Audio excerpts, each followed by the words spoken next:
O Senhor esteja convosco. Ele está no meio de nós. Proclamação do Evangelho de Jesus Cristo, segundo Marcos. Glória a vós, Senhor.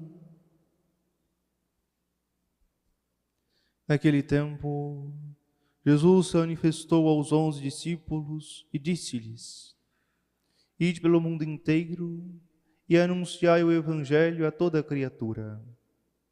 Quem crer e for batizado será salvo. Quem não crer será condenado. Os sinais que acompanharão aqueles que crerem serão estes: expulsarão demônios em meu nome, falarão novas línguas, se pegarem em serpentes ou beberem algum veneno mortal, não lhes fará mal algum. Quando impuserem as mãos sobre os doentes, eles ficarão curados. Depois de falar com os discípulos, o Senhor Jesus foi levado ao céu e sentou-se à direita de Deus. Os discípulos então saíram e pregaram por toda parte.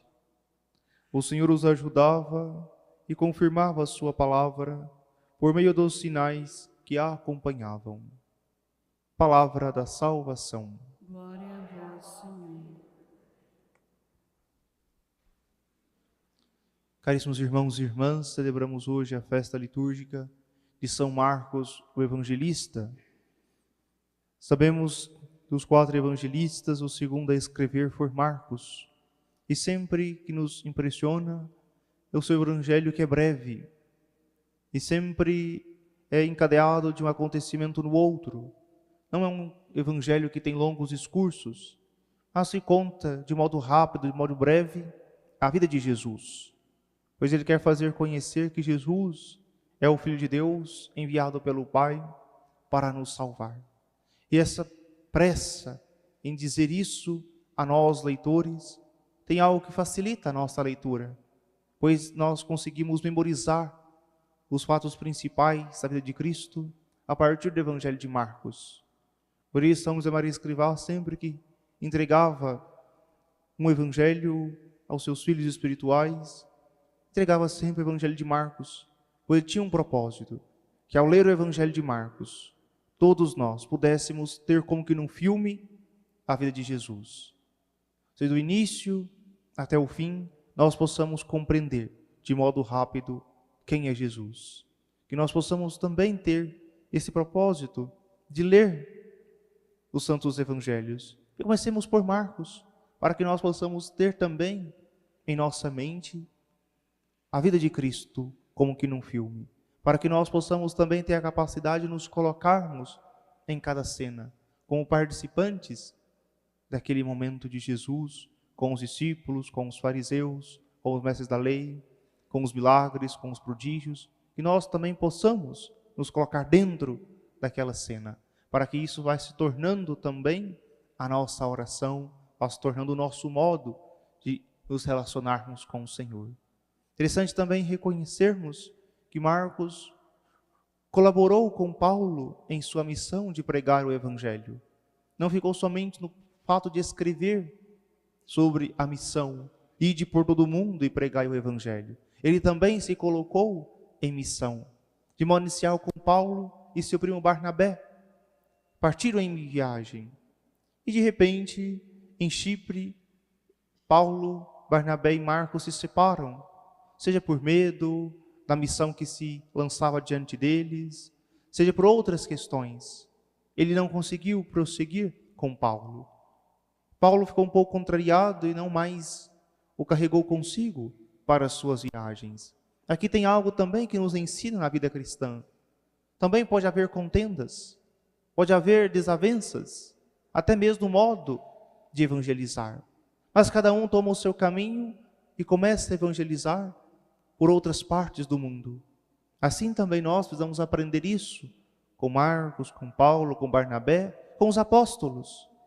Que nós precisamos ter um ponto em comum, que é desejar a salvação das almas. Quando nós temos esse propósito de levar todos a conhecer Jesus, a querer a salvação de todos, nós superamos as dificuldades, aparamos as arestas e nós reconhecemos. O que nos une é muito maior do que aquilo que pode nos separar. Seja pela nossa incapacidade de compreender o outro, pelo nosso orgulho, ou seja, é muito maior o amor de Deus, é muito maior o projeto de salvação do que as nossas pequenas contendas, nossas pequenas intrigas uns com os outros. Por isso que nós possamos observar isso também em nossa vida. Quantas vezes também nós começamos a ver dificuldades porque estamos cansados, porque estamos com medo, porque não confiamos na providência de modo definitivo. Ou seja, tantas são as coisas que façam que nós também não nos lancemos em missão. Nós olhamos para aquilo que diz Jesus: lançai a rede, avançai para as águas mais profundas. Quantas vezes nós temos medo de ir para águas mais profundas? Nós preferimos a segurança da margem, aquela segurança das coisas como estão, e temos medo de nos lançar naquilo que é desconhecido, naquilo que nós ainda não experimentamos. É comum também em nossa vida pessoal. Quantas vezes nós temos um projeto, temos o desejo de mudar de profissão, de empreender num negócio, mas muitas vezes nós temos medo. Preferimos ficar na segurança daquilo que já conhecemos, do jeito que está. Por isso é difícil também você começar coisas novas, porque você também vai se acostumando àquele jeitinho que vai levando as coisas.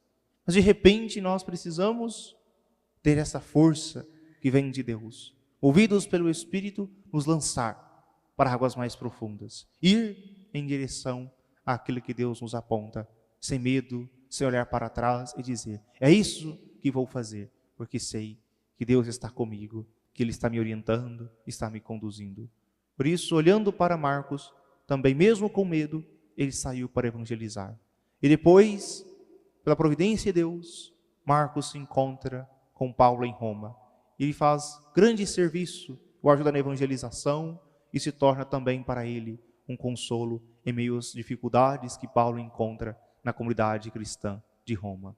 Ou seja, que nós possamos confiar nos caminhos da providência e nos levar para os lugares que Deus quer. Ou seja, todos os lugares que nós estamos, todas as funções que nós envolvemos, tem um porquê de estarmos ali. Nada é em vão em nossa vida, nada é por acaso em nossa história. Porque Deus nos plantou ali para que nós pudéssemos florescer ali e também para ajudar tantas pessoas no lugar em que nós estamos. Por isso, olhando para a sua vida, você possa reconhecer: naquilo que faço, onde estou, é o lugar que Deus deseja para que eu possa cumprir a minha missão. Que eu não fique olhando as coisas acontecer, a vida passar, mas que eu possa me lançar. Eu possa compreender: é isso que Deus me pede e eu preciso corresponder à sua santa vontade.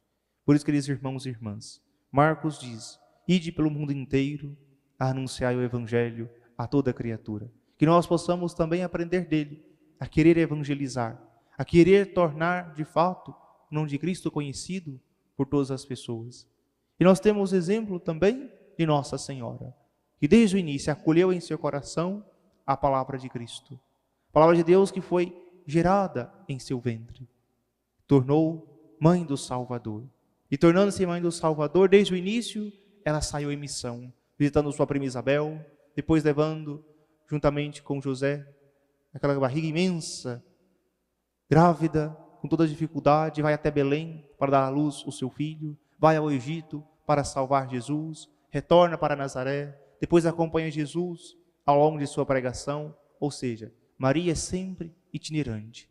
Onde Cristo vai, ela sempre está à disposição, ela sempre o acompanha. Que também nós possamos ter um coração dócil como o coração de Nossa Senhora, para sempre fazer o que Deus nos pede, para que nós possamos sempre estar em sintonia com aquilo que o Senhor diz a cada um de nós. Não queiramos nós determinar como queremos servir a Deus, mas que nós possamos ter um coração aberto para seguir as orientações de Deus e servi-lo como Ele quer ser servido e amá-lo como Ele quer ser amado.